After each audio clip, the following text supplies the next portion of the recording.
ஊடக நண்பர்களுக்கு என்னுடைய வணக்கத்தை தெரிவித்துக் கொள்கின்றேன். வழக்கம் போல் நாம் வியாழக்கிழமை தோறும் கூடுவோம். ஆனால் நேற்றைய முன்தினம் நாம் கூடினோம்.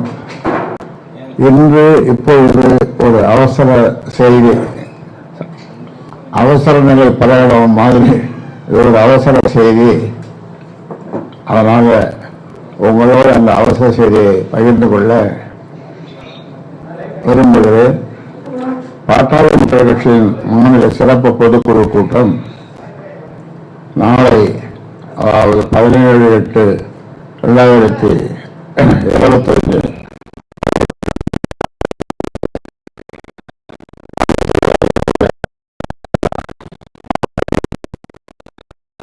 திட்டமிட்டபடி நடக்கும். திட்டமிட்டபடி நாளை நடக்கும். இதில் எந்தவித மாற்றமும் இல்லை என்பதை உறுதியாக தெரிவித்துக் கொள்கின்றேன்.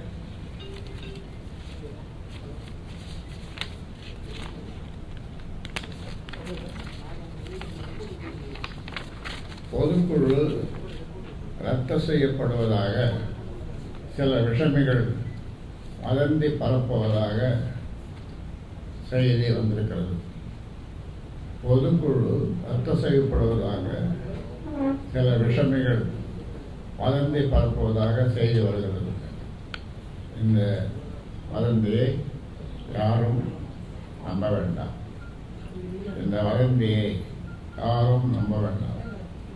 எனது தலைமையில் நாளை 17/8/2025 ஞாயிற்றுக்கிழமை பாட்டாளி மக்கள் கட்சியின் சிறப்பு பொதுக்குழு கூட்டம் திட்டமிட்டபடி நடக்கும். இதில் எந்தவித மாற்றமும் இல்லை.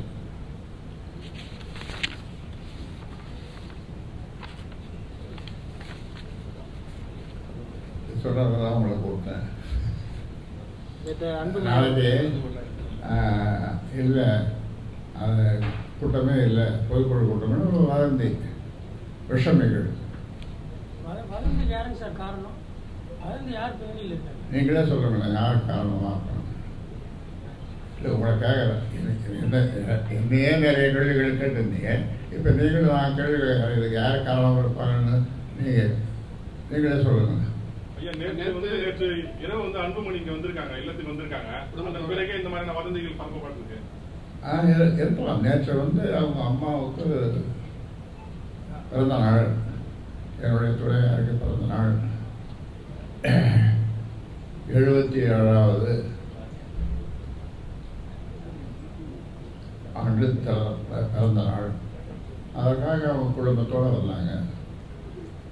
வாழ்த்து சொல்லிட்டு போயிட்டாங்க. உங்களுடன் பேசினாரா? நீங்க பேசுனீங்களா?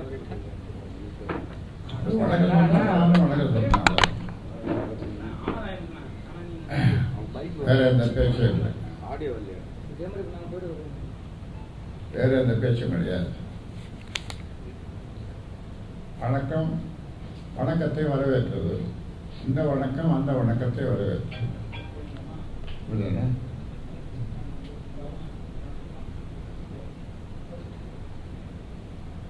அது தவிர வேறு எதையும் நாங்கள் பேசவில்லை. ஆனால் இப்படி சில விஷமிகள் இப்படிப்பட்ட ஒரு பொய்யான தகவலை பரப்பியிருக்கிறார்கள். அதனால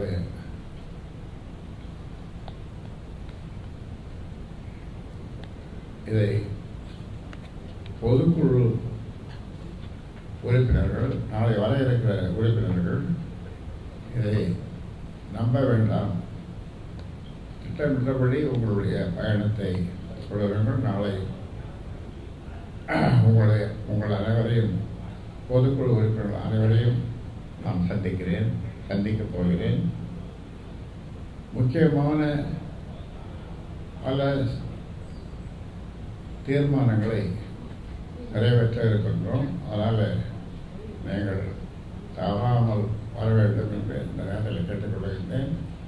உங்களையும் ஊடக நண்பர்களையும் நீங்களும் கட்டாயம் வாருங்கள் என்று உங்களுக்கும் அழைப்பு விடுக்கிறேன்.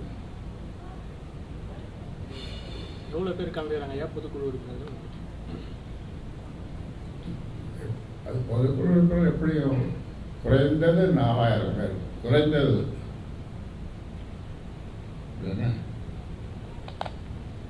குறைந்தது 4000 பேர்.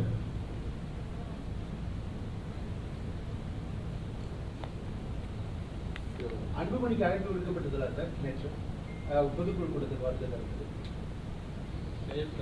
செயல் தலைவர் அது செயல் தலைவர் பொறுப்பையே ஏற்றுக்கலையே. அவர் தனியா அவர் என்ன சொல்றது, செயல் தலைவர் பொறுப்பையே வாழ்ந்தாலும் ஏற்றுக்காம அவரே தலைவர்னு சொல்லிட்டு என்னை ரொம்ப பண்ணி கிடக்கிறாரு. அதனால் அதை பற்றி நான் இப்பொழுது ஏதும் சொல்ல விரும்பவில்லை.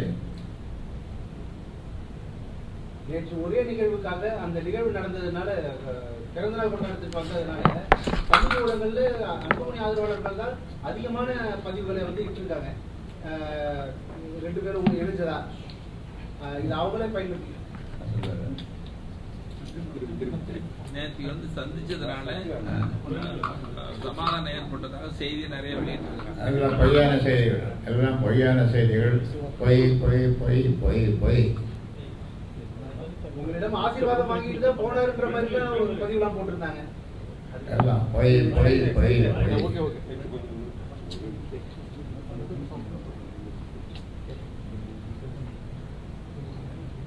அதுவும் ஒரு திட்டமிட்ட சதி சதி சதி சதி. 2 பேரோட போட்டோவும் வந்திருக்கு. அதை வச்சுதான் அதை எல்லாத்தையும் ஓட்டாத சொல்லி அவங்க கிட்ட வந்துருந்தோம். பார்த்தோம் 2 பேர் நின்றுமா.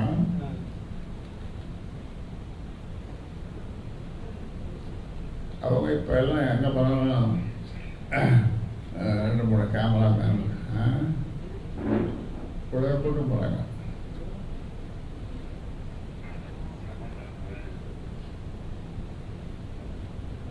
சமாதானத்துக்கு வாய்ப்பு இல்லைங்களா? இருவருக்குமான சமாதானத்துக்கு வாய்ப்பு இல்லைங்களா?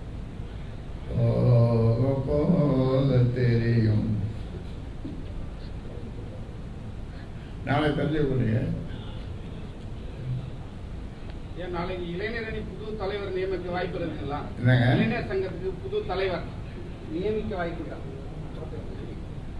இன்னைக்கு அதெல்லாம் உங்ககிட்ட சொல்லிட்டா அப்புறம் ஒரு இது இருக்காது.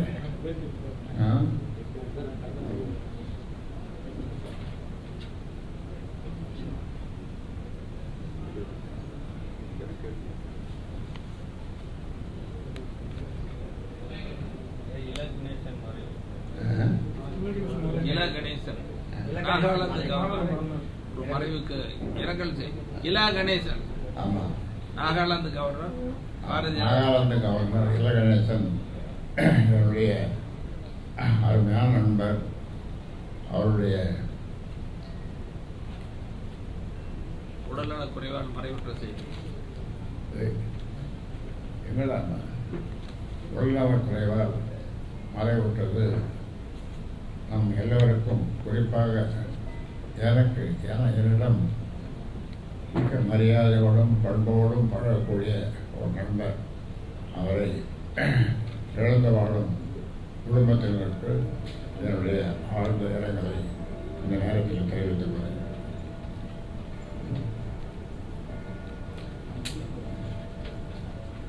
முடிச்சிடலாமா? சரி, எல்லாரும் தேனியை சாப்பிட்டு போங்க.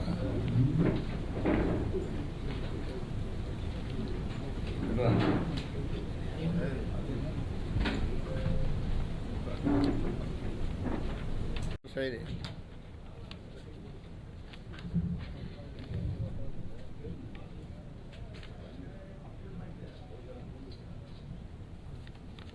ஊடக நண்பர்களே, என்னுடைய தனிச்செயலர் மற்றும் ஊடக தொடர்பாளர் சாமிநாதன் மற்றும் எனக்காக பணி செய்பவர்களை மிரட்டி எனது வேலைகளை எல்லாம் எனக்கு எதுவும் செய்யக்கூடாது என்று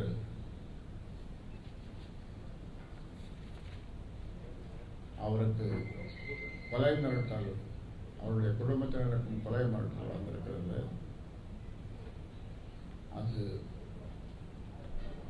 அதற்காக டிஜிபி அவர்களிடம் புகார் கொடுத்திருக்கிறார். இப்படிப்பட்ட அநாகரிகமான காரியங்களை ஒரு கும்பல் செய்து வருகிறது. அந்த குடும்பத்திற்கு சரியான பாதுகாப்பு கொடுக்க வேண்டும் என்று டிஜிபி அவர்களை, காவல்துறை அதிகாரிகளை எல்லாம் கேட்டுக்கொள்கின்றேன்.